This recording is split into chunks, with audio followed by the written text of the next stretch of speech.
E pensando no empreendedor, o que vocês veem em termos de importância nessa questão de adaptação tecnológica?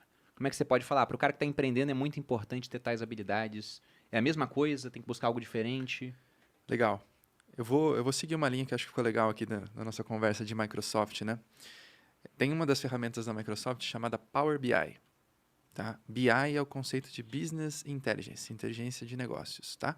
No fim, na prática, é você ter seus dados do seu negócio disponibilizados em algum lugar, que você vai lá e pluga uma ferramenta que olha para eles e você faz gráficos, tá?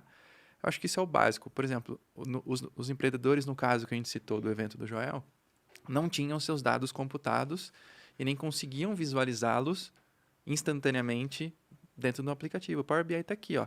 Eu consigo hoje, através de 2 botõezinhos aqui no meu celular, acessar como que está o resultado da nossa empresa no dia ou na última hora, né? Tempo real. Em tempo real.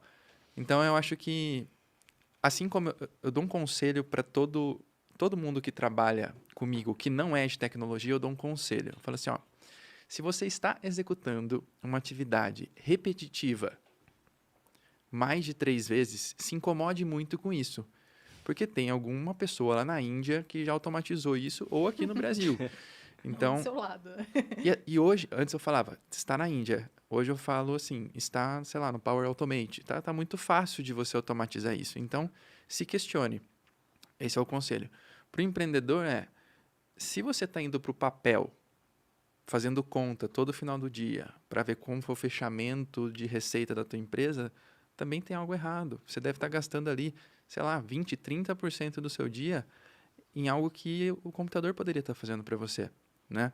E, enfim, está gastando energia onde não precisa, né? E aí eu vou para a mesma recomendação. Eu começaria lá no Word, depois eu iria para o Excel, depois eu iria para o Power Automate, depois eu chegaria no Power BI. Tem N outras ferramentas aqui. Acho que uma muito relevante que eu gosto muito é o Visio, da Microsoft. Também, né? Obviamente estamos falando da Microsoft, que é um gestor de processos ali. Você consegue desenhar fluxos. Então, vamos pensar aqui num processo de RH. Então, tem lá a pessoa que faz o recrutamento, aí ela vai fazer um processo de seleção. Depois que ela termina o processo de seleção, que ela escolhe alguns candidatos que passaram, ela vai avisar o gestor para entrevistar. Terminou a entrevista, vai lá para a menina do RH, que não é mais recrutamento, que é quem vai mandar a carta proposta, vai fazer a contratação, depois o gestor vai ser avisado, o time de suporte vai ter que comprar uma máquina e preparar a máquina para essa pessoa. Isso é um processo. Isso é uma maneira lógica de você desenhar quem são os atores desse processo e o que cada um executa. Microsoft Visio. E acho que todo empreendedor deveria estudar processos, conhecer um pouco de processos. E o estudar Visio é um pouco disso, né? O que você acha, Trentin? Acho que o empreendedor é isso mesmo, né, que o Janot estava falando. O empreendedor é que ele vai ter que ter uma visão mais ampla do negócio do que a pessoa que entrou em uma determinada área, né? Então, assim, se você entrou numa área de tecnologia de uma empresa como o Grupo Primo, você vai se especializar naquilo. O empreendedor, no começo, ele vai ter que saber de tudo ali que existe. O que eu recomendaria é ver todas as coisas que um computador pode fazer que você não precisaria de uma pessoa. Porque aí você tem um mais alto grau de automatização já no início. Muitas empresas não fizeram isso e aí fazer depois é muito mais difícil. Então, né, você vê aí grandes empresas tendo que fechar fábricas e tal para fazer automatizações. Se você já pensou isso no início, você já está construindo uma coisa mais eficiente, né? Mas o investimento disso não é muito alto ou não? Hoje não, Hoje não. porque assim, o custo de tecnologia ele tem caído assim exponencialmente. Então, porque é software, né? Não é mais hardware, né? Qual a diferença disso? Não faço ideia. Você não precisa de um computador ali dentro da sua empresa. Então, antes você teria que comprar talvez meia dúzia de computadores para daí lá você salvar informações de venda sua. Okay. Aí hoje, se você está no Hotmart, você está pagando... exatamente. Mas assim, o custo de software também caiu muito, porque mesmo sendo na nuvem, você ia pagar um CRM, um ERP. Hoje você tem ERP por 20 e poucos reais. Acho que um Bling é uma coisa assim. ERP notas. É a nuvem. ERP é o sistema que emite notas fiscais, sistema de vendas ali, né? Como Bling, enfim, outros ali desses mais simples. Então, hoje tem tecnologia de todos os preços.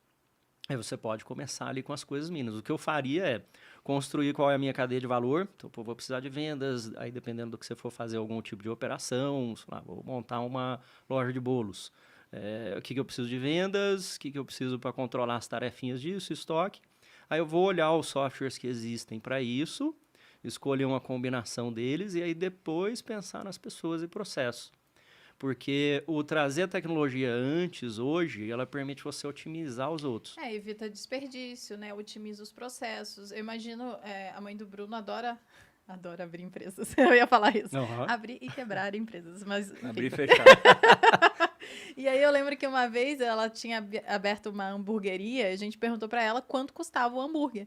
E ela falou, Qual era não o custo sei. de produção? Qual o custo Ela de não produção sabia. do hambúrguer? Ela vendia a um preço e não tinha a menor ideia de quanto ela gastava. E aí a gente foi ver, né? Tipo, fazendo Poxa, papel. vida louca total, né? Exatamente, por isso que eu falei que ela gosta de abrir e fechar. E aí a gente viu que ela praticamente gastava mais Pagando para trabalhar. do que o preço Quando que ela botava que ela imposto, botava. tudo. E porque ela não tinha feito contas simples e algum programa, certamente, se você coloca tudo lá, ele já te dá isso pronto. Hoje em dia, certamente já tem. Exatamente. Essa ideia só, assim, é um diferencial competitivo hoje, o Total. negócio de você ser data-driven. Então, você ter dados do cliente, dados de custo, dados de várias outras coisas, mas aí isso tem que ser pensado no início, porque mudar depois é muito difícil. Esse é que é o maior problema hoje. Às vezes a gente vê empresas até grandes que elas não conseguem mais mudar os processos porque você pode tentar formar as pessoas, mas aí você cria resistência e, em parte, elas vão ser substituídas e nem todas vão querer ir para as novas vagas. Então, esse é o pior cenário se você parar para pensar, né? Porque a gente criou um processo que é muito manual só porque eu tinha que manter várias pessoas. Se a gente pensar assim, alguma coisa simples, pensa controle de ponto. A gente tinha que fazer controle de ponto há talvez 10 anos. Papelzinho, ou um Excel que a pessoa arrastava, que ela chegou das 5 às 8 lá. Aí você substitui uma entrada, por exemplo, com digital ou com cartão. Algumas coisas são eliminadas, mas isso traz eficiência para a organização que contrata mais gente. Então, assim, também quando fala sobre as revoluções tecnológicas, né, tem um livro que é a Quarta Revolução Industrial, que é muito legal. Porque ele fala que a tecnologia vai barateando as coisas, o que cria muitas novas oportunidades, mas elimina algumas. Você deixa de gastar dinheiro com algumas coisas, então você pode investir em outras e melhorar outros processos. Exatamente. E aí vai precisar de mais gente. Sim, sobre isso da minha mãe, eu até falei pra minha mãe, você é uma empreendedora social. Porque as pessoas estão comendo um hambúrguer que era muito gostoso por um preço extremamente baixo. O governo está pegando a parte dele, os impostos, né? Porque é sobre faturamento na empresa do Simples. Você está se acabando. E você não ganha nada. É um trabalho voluntário, basicamente. A gente fez algumas mudanças lá, tentando melhorar o negócio. Aí veio a pandemia, né? E também deu uma prejudicada de falei, mãe, fecha esse negócio, faz outra coisa e Tá foi tudo para bem. outro ramo.